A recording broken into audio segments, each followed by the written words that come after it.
No Brasil, a renda dos 10% mais ricos é mais de 14 vezes maior do que a renda dos 40% mais pobres.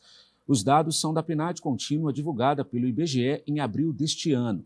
O levantamento considera o ano de 2023 e essa diferença é a menor já registrada no país. Ainda assim, evidencia a desigualdade. Desigualdade que se reflete em todas as áreas da vida em sociedade e afeta negativamente apenas os mais pobres. Entender de onde vem a desigualdade social no Brasil e o porquê dele se manter por tantas décadas é um exercício complicado que nos leva a revisitar incômodos e injustiças. Mas é o que vamos tentar fazer no Sem Filtro de hoje.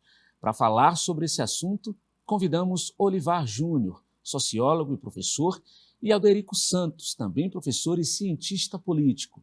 Sejam todos bem-vindos, eu agradeço a presença de vocês para a gente falar sobre esse assunto que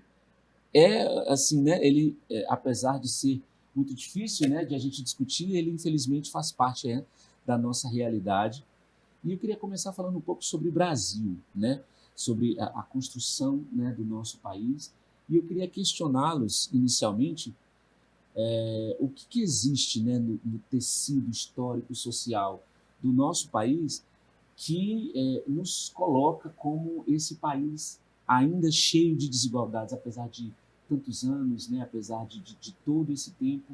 O que existe na construção do nosso país, e eu digo em aspectos sociais, históricos também, que coloca o Brasil ainda de muita desigualdade?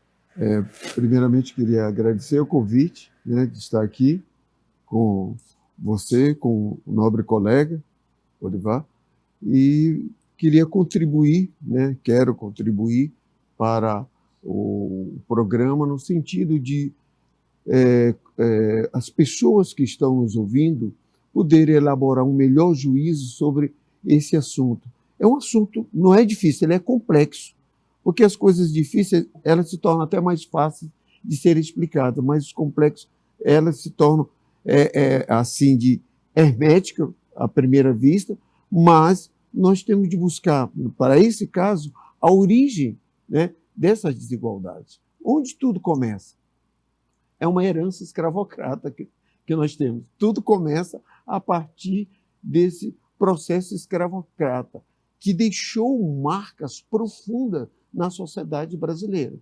Marcas que nós vimos refletidas nos dias atuais. Bom, essa herança escravocrata, ela foi assim apropriada por uma elite dentro do país que nunca gostou de pobre e sempre quis manter seus privilégios.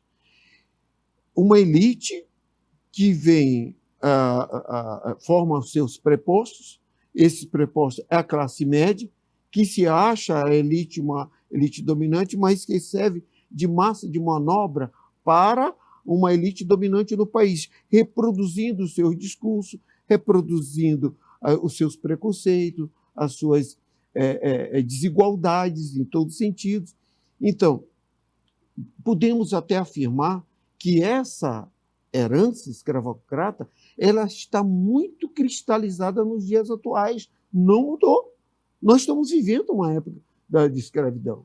Então, você veja, todas as vezes que se fala aqui no país que se vai corrigir ou tentar corrigir as desigualdades sociais, a elite tem tremelique. Nós estamos vivendo agora, hoje, a situação. O governo simplesmente, a pretexto justamente de cumprir as suas retórica de campanha,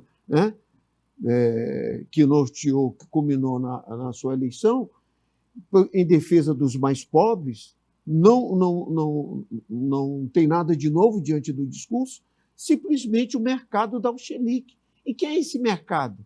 O mercado é composto por essa elite perversa, como diz o nosso colega sociólogo Gessé de Souza. Existe essa elite perversa no país, diferentemente de outros lugares do mundo. A elite mais perversa que existe no mundo é a nossa, porque ela tem pânico de se ver ameaçada por aqueles que tentam emergir, que tentam ascender, que vêm de uma camada mais baixa e que ameaça aqueles que estão um pouquinho lá em cima. Então, eles criam uma série de fantasias para inibir a ascensão dessas pessoas. Criam algumas dessas fantasias, é a questão do merecimento, né? Mérito, né?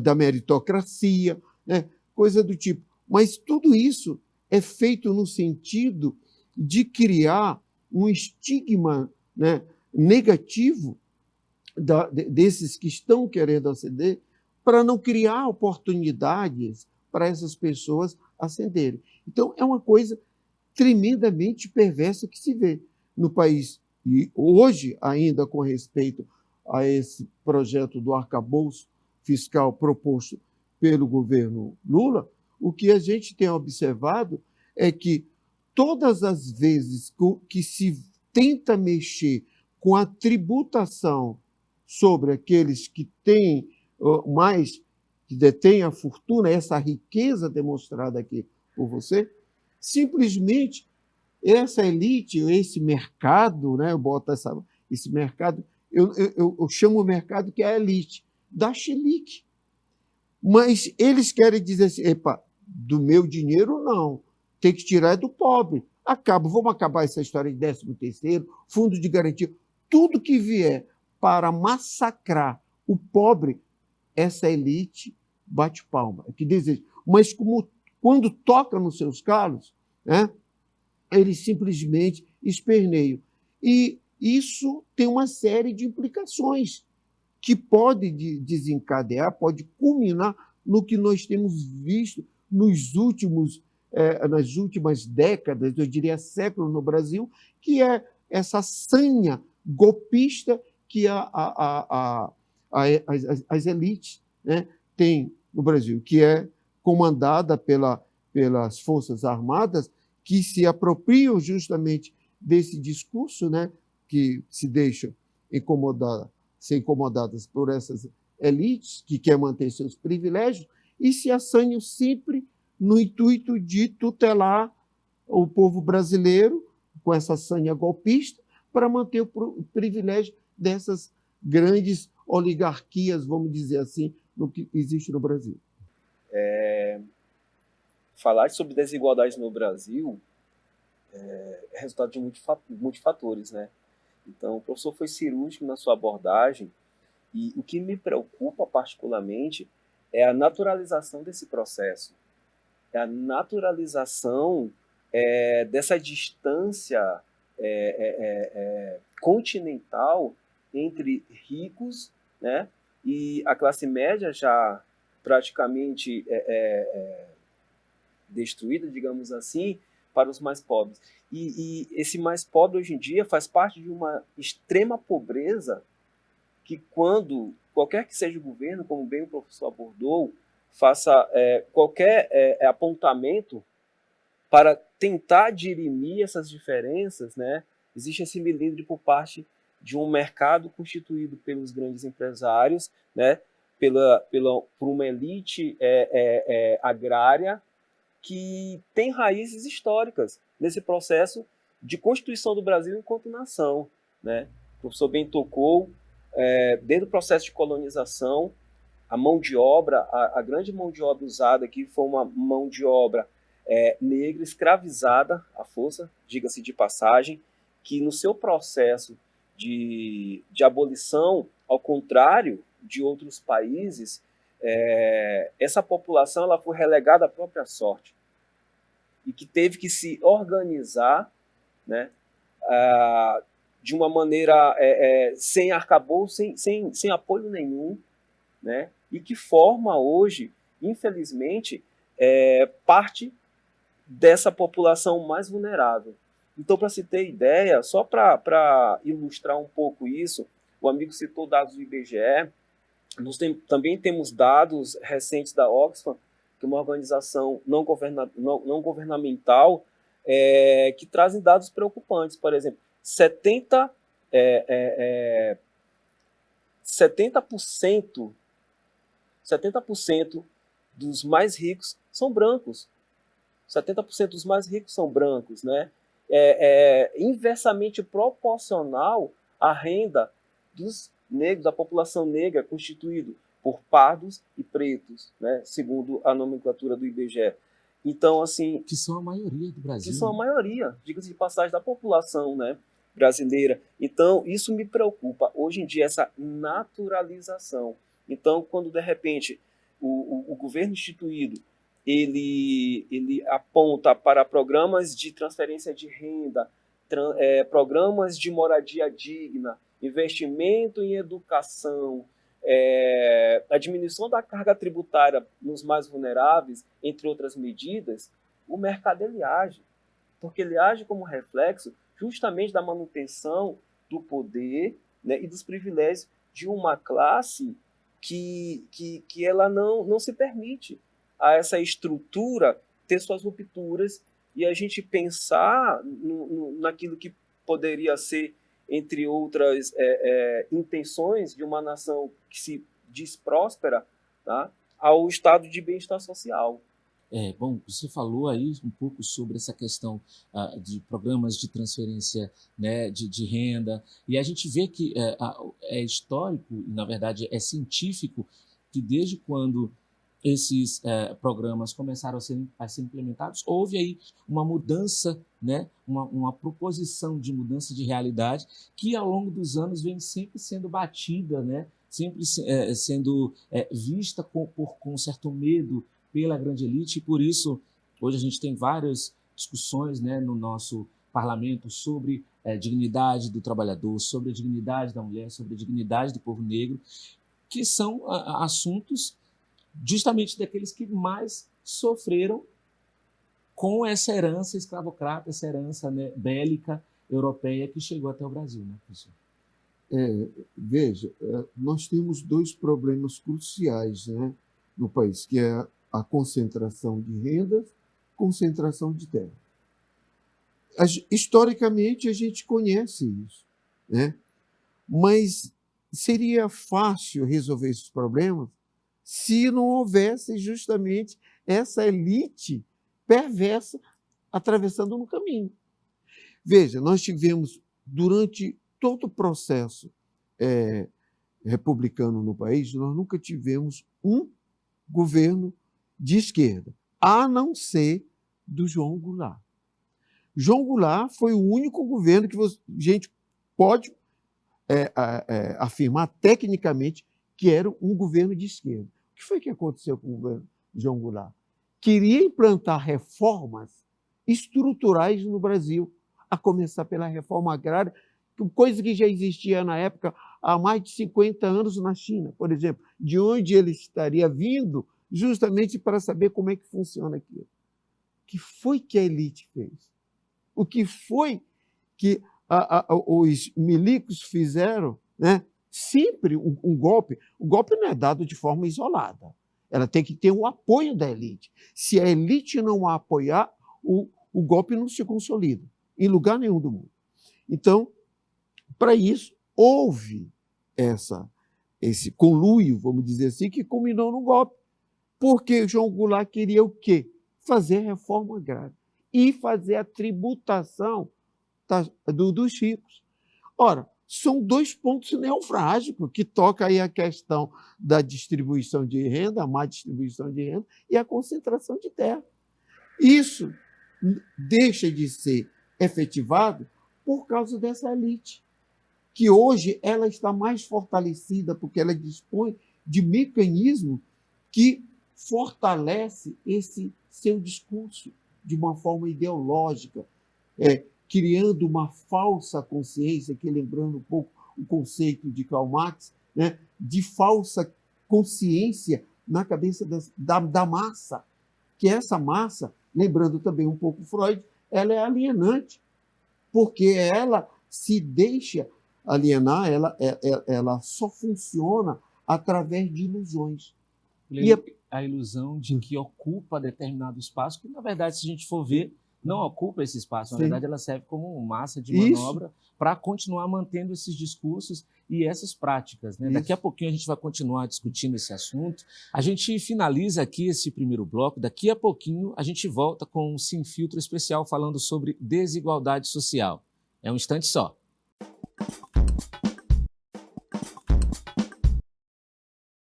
Estamos de volta com o Sem Filtro. O programa de hoje é especial sobre desigualdade social. E para falar sobre o assunto aqui no estúdio, convidamos Olivar Júnior, sociólogo, e Alderico Santos, que é cientista político.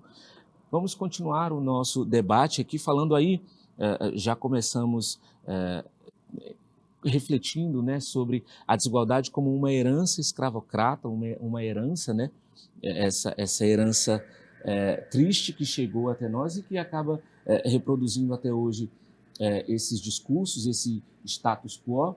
E a gente tem como reflexos muitos aspectos sobre habitação, aspectos sobre renda, né? E o professor estava falando sobre programas de transferência de renda. Também temos programas de habitação, de moradia, que vieram sendo desenvolvidos, né, no começo do século XXI, a partir do começo do século XXI, e que trouxe mudanças significativas. Mas, ainda assim, o Maranhão possui 198 favelas, de acordo com dados do IBGE. Aqui em São Luís, são mais de 358 mil pessoas morando nessas comunidades. Mais de um terço, praticamente, da população de São Luís, que é de pouco mais de 1.100.000 pessoas, né? As favelas também são reflexo da escravidão. E elas se manterem hoje, professor, significa o quê? Né? Essas pessoas que vivem nesses espaços que são, né, com saneamento básico precário, né? Às vezes não tem o saneamento básico. Então, qual o reflexo disso, né, para a vida dessas pessoas e para a manutenção aí dessa desigualdade? Robert, é sintomático, né? É resultado de um processo histórico.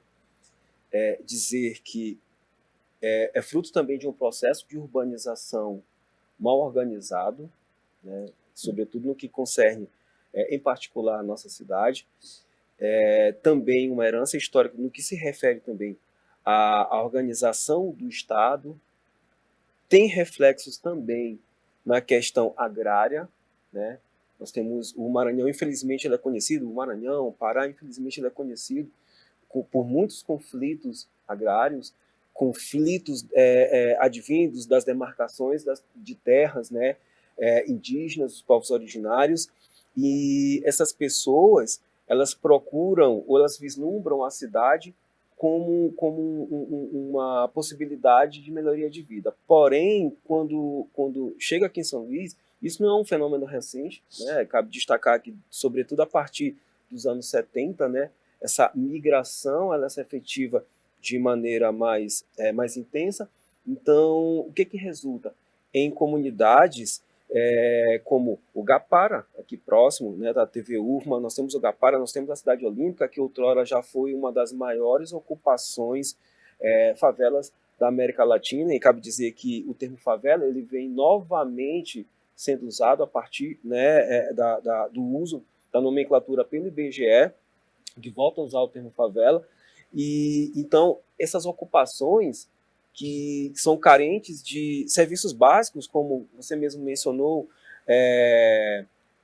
água potável, esgoto, pavimentação, iluminação, elas são reflexos desse processo de exclusão, né? Processo de exclusão que a gente está vindo debater aqui no programa.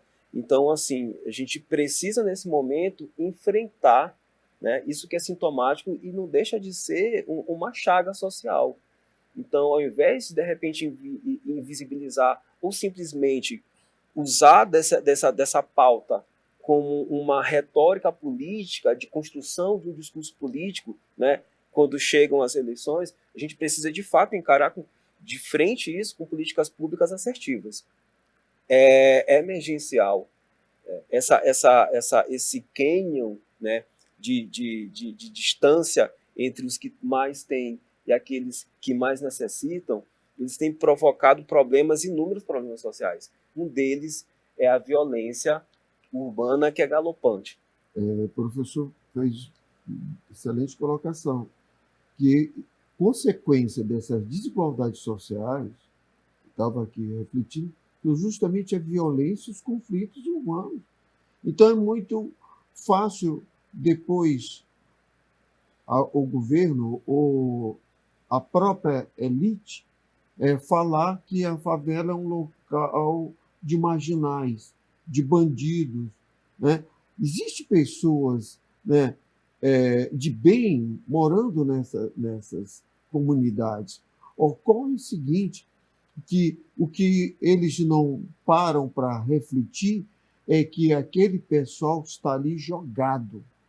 O pessoal que está lá nessas comunidades simplesmente são desassistidos pelo Estado. E a ausência do Estado possibilita a ascensão de facções criminosas, fazendo com que essa ausência eles ocupem aquilo que seria o papel do Estado fazer. Então, o fornecimento de serviço, que essas carências que o professor colocou, né, vai ser colocado de uma outra forma pela facção criminosa.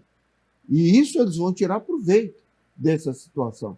Então, o que é necessário colocar nessas comunidades, elas têm que ser humanizadas, tem que ser colocada ali escola de qualidade, hospitais de qualidade, transporte, acesso à própria comunidade de forma decente. Tá? Essas pessoas têm de se sentir incluídas num processo, né, social que elas carecem. Então, elas têm que estar incluídas nisso, porque elas fazem parte da sociedade. Elas não estão excluídas, porque elas estão dentro da sociedade. Elas estão à margem da sociedade.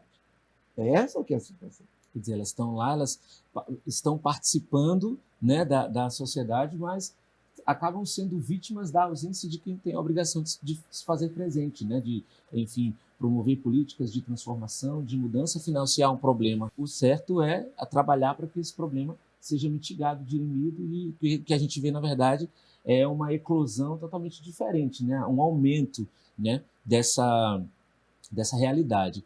Quando a gente fala sobre favelas, a gente também, inevitavelmente, fala sobre questões de saneamento básico, que antecede até a questão da moradia, né? Aqui no Brasil, 4 milhões de pessoas não têm banheiro em casa. E no Maranhão, que é o menor contingente do país, são 13 pessoas de a cada 100 habitantes do Maranhão, 13 não têm banheiro em casa, não tem banheiro de uso exclusivo. Quando a gente, professor, fala sobre banheiro, sobre água, sobre rede de esgoto, né, a gente está falando de uma coisa material, a gente está falando ali de um aspecto material, mas a gente não pode deixar de falar sobre a questão da dignidade. Essas pessoas não têm onde fazer as suas necessidades. E eu queria que a gente refletisse, fizesse uma reflexão bem provocativa até, de como que essa ausência material de um banheiro, de um vaso sanitário, se reflete na posição desse cidadão no mundo. Quem eu sou? Eu não sou digno, né? Eu sou menos do que outras pessoas, então isso acaba refletindo em muitos aspectos até psíquicos dessa população que se encontra nesses espaços, né? Eu vou me reportar aqui um fato, sem a gente perder o foco aqui daquilo que está sendo debatido. Já até virou filme, uma narrativa cinematográfica, aquele acidente que aconteceu com os mineiros no Chile. Se não me engano, foram 33 mineiros que ficaram soterrados numa mina, né? E é interessante quando a gente recorre a este fato, que uma das primeiras coisas, quando eles conseguiram comunicação, né, com o externo, com quem estava lá buscando resolver aquela situação, uma das primeiras coisas que eles pediram foram itens de cuidado pessoal.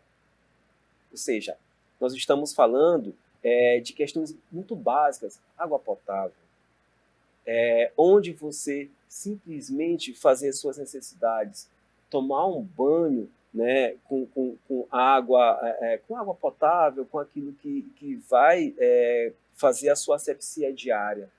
Então, são questões básicas, parece assim que a gente está falando de algo, nossa, em pleno século XXI, nós estamos falando sobre algo que aparentemente, professor, é tão simples.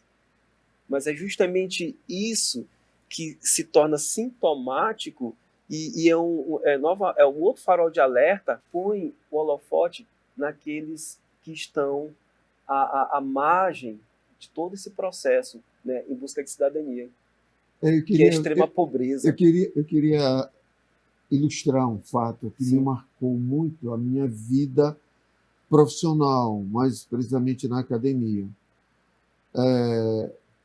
Quando me formei no ano de 1995, 96, eu fui dar aula numa universidade privada que estava surgindo aqui. Depois, vocês vão saber qual é. Não vou citar o nome, mas vocês vão identificar. Claro, foi a primeira universidade daqui do Maranhão, privada. E eu fui dar, nessa época, que só existia essa universidade, a elite da elite do Maranhão estava estudando lá, certo? E era filho de prefeitos, políticos, fazendeiros, etc.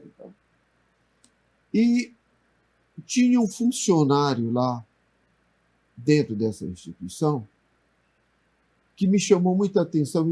Eu sempre fui muito dado com as pessoas que estão na camada mais embaixo trabalhando comigo. Eu me torno amigo fácil, logo empatia à primeira vista. E eu tive empatia com um rapaz lá, e ele fazia trabalho nos serviços gerais de lá, era funcionário de lá da instituição. Pois bem, um dia eu fui levado a conhecer a realidade que ele vivia. Ele morava, na época, no Jaracati, do outro lado. Eu tenho dois lados do Jaracati. Do lado que ele morava, desse lado, as casas eram de madeirite, papelão. O sujeito tinha 2 filhas, e aí nós estamos discutindo a questão do saneamento básico, banheiro e tal. Vocês vão ver a conexão que eu vou fazer aqui depois. E aí, simplesmente aquilo me chamou a atenção. Mas eu já vinha fazendo trabalhos sociais com os alunos, tirando proveito por eles fazerem parte de uma elite daqui do Maranhão. E eu joguei para uma turma e digo, vocês topam fazer um trabalho social lá nessa comunidade, né? Jaracati, tal, e tomando como referência esse funcionário daqui. E eles foram lá. Olharam lá, ficaram. Teve gente que chorou. Chorou quando viu que o sujeito... E nessa minha narrativa, eu estou dando vários exemplos de desigualdades sociais. Um funcionário de uma empresa cujo dono tinha, na época, 2 aviões, mansões, casa na Flórida, dos Estados Unidos. Será que a pessoa não se indigna em ver o seu funcionário vivendo em condições desumanas? Aquilo não toca. Isso aí é o cúmulo da desigualdade social. Nós não estamos falando de pobreza, que é outro conceito, é diferente. Estamos falando de desigualdade. E nós fizemos um trabalho com essa comunidade, tocado pela situação desse rapaz, e os meninos se cotizaram. Na época, fizeram uma arrecadação em dinheiro para levar uma tubulação, que a CAEMA não levava, que era muito caro, eu não sei por quê, e precisava dessa tubulação. Então, houve essa cotização na época, para você ver quanto isso custou. Na época, foi mais de 20 mil reais. Na época, era muito dinheiro. E eles compraram todo o encanamento, toda a tubulação, tudo, mão de obra, tudo foi feita. E marcamos um domingo para fazer essa inauguração.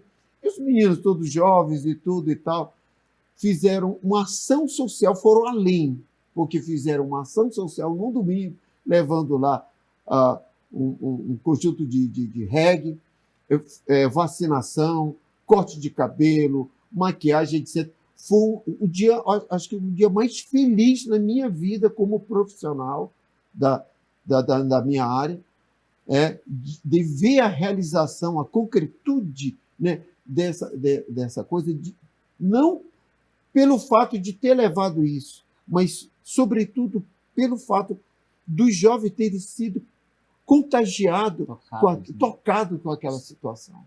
É isso que me comoveu. Tá? E aí, para mostrar o que é desigualdade social. E aí eu me lembro aqui também do Henry Ford, lá a questão do Fordismo. O cara diz assim, pô, como é que o cara que produz o meu carro na minha fábrica de automóvel não pode comprar um carro?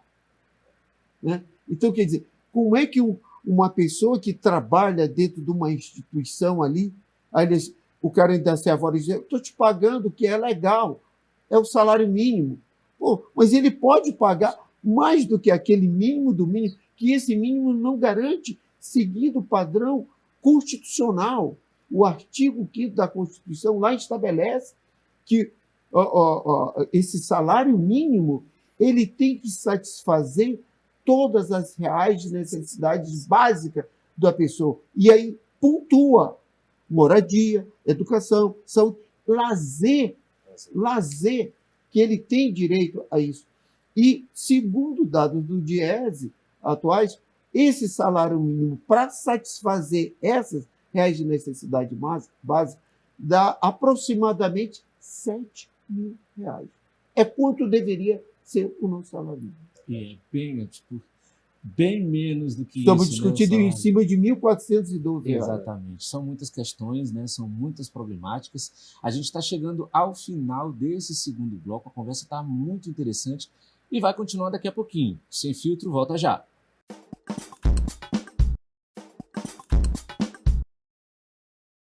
Chegamos ao terceiro e último bloco do Sem Filtro, esse espaço de debate sobre temas interessantes que estão na pauta do momento.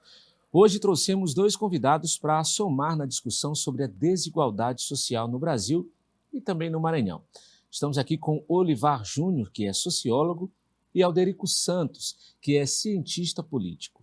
A gente concluiu o segundo bloco falando, né, trazendo exemplos, trazendo vivências que denotam, né, que revelam aí a realidade que é a desigualdade aqui no Brasil. Mas em números, que eu acho importantíssimo a gente falar, né, que são os números, eles não mentem. O PIB do estado do Maranhão, que é a soma de todas as riquezas produzidas internamente aqui no estado, em 2011, saltou de 2011, que era 52,1 bilhões de reais, para 2012 com 58,8 bilhões, ou seja, quase 9 bilhões de reais, o salto de um ano para o outro. Mas isso, na época, lá em 2012, colocou o Maranhão como a 4ª economia do Nordeste e a 16ª do país.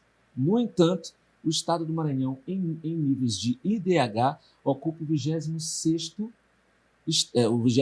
lugar no ranking do país. Então, a gente tem um salto, né, nas riquezas que são produzidas aqui no estado do Maranhão, né, com acho que é a materialização da divisão, né, equânime dessas riquezas, colocando o Brasil como o penúltimo lugar. Então, a gente tem dinheiro sendo produzido por pessoas, por trabalhadores, por todo mundo, e a gente tem esse dinheiro se esvaindo, indo para outros lugares, que não é a maioria da população, que inclusive é a maior responsável por gerar essa riqueza, né?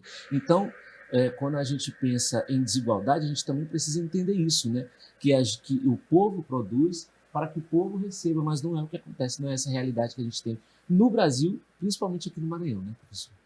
Pois é, Robert. Nós estamos, nesse momento, num centro de excelência de ensino, que é a Universidade Federal do Maranhão, e nós estamos situados dentro de uma das maiores áreas de densidade populacional de São Luís e do Maranhão, que é a área Itaquibacanga, que abrange muitos bairros, como Anjo da Guarda, Vila Bratel, Vila Isabel, Marufecuri, Vila Nova, Gapara, etc. E a poucas distâncias, na verdade, na circunvizinhança de grandes empresas mineradoras. Uma delas, uma das mais ricas do mundo. E isso serve para ilustrar como se dá essa equação desigual. Ou seja, aquilo que é produzido como riqueza, a gente percebe nas comunidades que é quase nulo a devolutiva. É quase nulo. Aqui e acolá, um projeto, um pequeno apoio em projeto, é quase nulo. É injusto. É injusto essa estrutura. Né? A área Itaquibacanca acaba de dizer que concentra boa parte dessa pobreza e exclusão, né, do tecido social maranhense. Então, assim, é algo que serve para a gente refletir. Nós temos grandes empresas, nós temos aqui o Porto do Itaqui, né, com empresas multinacionais, existe um fluxo de capital imenso. Se a gente fosse desmembrar essa área aqui, certamente a maior parte do PIB da cidade ficaria concentrado aqui, mas isso não se reveste em benefícios sociais para as comunidades que aqui estão inseridas. Né? Isso serve como alerta, isso serve como um ponto de reflexão, diga-se de passagem, um ponto de reflexão bem incômodo e amargo. Sobretudo para quem mora aqui. Eu particularmente moro aqui na área há 47 anos e eu vejo isso historicamente, esse processo de exclusão, tá, à nossa frente. É interessante que quando se fala de PIB, certa vez eu vi os governantes vibrarem quando o PIB do Maranhão aumentou. Devia ter vergonha na cara de ficar comemorando o crescimento do PIB, porque isso não se reflete nas condições de vida da população. Então, o fato do PIB ter aumentado, ele só está revelando o grau de miséria do próprio Estado. Né? Precisa entender que quem produz a riqueza é o trabalhador. O rico não produz a riqueza. Se ele produzisse a riqueza, ele não seria o rico, ele seria o próprio trabalhador. Então, é preciso entender que o Maranhão precisa, sim, de uma administração, aí nós vamos tocar nos calos de algumas pessoas aqui, de uma administração séria. Tá? Nós tivemos aqui, o professor Livan falou do Porto. Nós temos todas as condições objetivas e estruturais para ser, talvez, um dos principais estados do Brasil. Posição aeroportuária e hidroviária. Temos aqui. Nós tivemos durante décadas o único estado da federação servido por duas superintendências que produziam, que financiavam projetos de toda a ordem aí, que era Sudã e Sudene. O único estado da federação, contemplando por duas frentes aí de investimento. O único estado do Brasil que não tem seca. Então, são tantas situações, né, com a lei do território vasto aí, e o Maranhão está nessa miséria, e o governador não se envergonha de ver uma escola cujo teto está caindo na cabeça das crianças e vai para a televisão mentir, né, enganar as pessoas aí. É aquela questão de criar não é mais nem uma falsa consciência, é mentir mesmo. Porque a falsa consciência é uma construção de uma realidade um pouco ilusória, né? Mas, nesse caso, é mentir de uma forma contundente, né? Enganando a população de tal sorte, né, que parte dessa massa, ao se ver iludida, ela fica anestesiada. Ela não tem capacidade de de refletir sobre essa realidade, porque ela não dispõe de instrumentos teóricos, de conhecimento que leve a essa reflexão.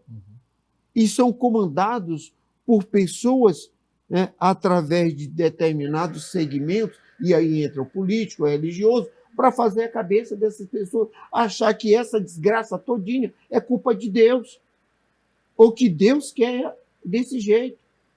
Se lá o asfalto que foi colocado ali, a primeira chuva vem e ele vai embora, a culpa não é do administrador que colocou um asfalto de péssima qualidade, a culpa é de São Pedro. E isso, os meios de comunicação estão comunados com essa situação, que criam essa falsa consciência que eu estou colocando na sociedade. Essa massa, ela fica contaminada com isso, anestesiada, iludida, e fica muito difícil você reverter essa situação através de discurso, de esclarecimentos, quando essa pessoa não tem acesso a esse tipo de conhecimento. Isso, gente. Nós vamos chegando ao fim dessa edição especial do programa Sem Filtro, mas eu peço que os nossos convidados usem esse tempo para fazer as suas considerações finais. Vamos começar com o professor Olivar.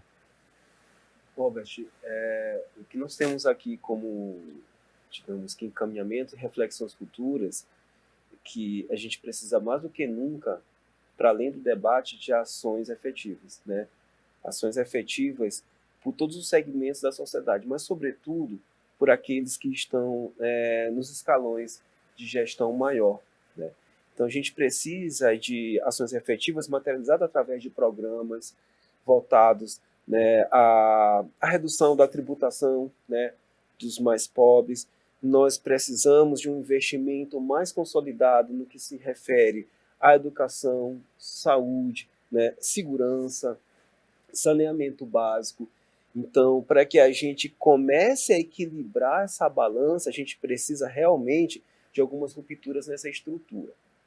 É desafiador porque, historicamente, a gente percebe, através do que foi discutido aqui, é uma pauta que é de difícil debate, que nem todo mundo está preparado para encarar. Na verdade, nós temos forças maiores que preferem colocar para debaixo do tapete, né, isso. Então, a gente precisa se mobilizar enquanto comunidade, enquanto cidadãos, para que a gente comece aos poucos, como o professor bem falou, no processo de uma educação crítica, né, no processo de mobilização,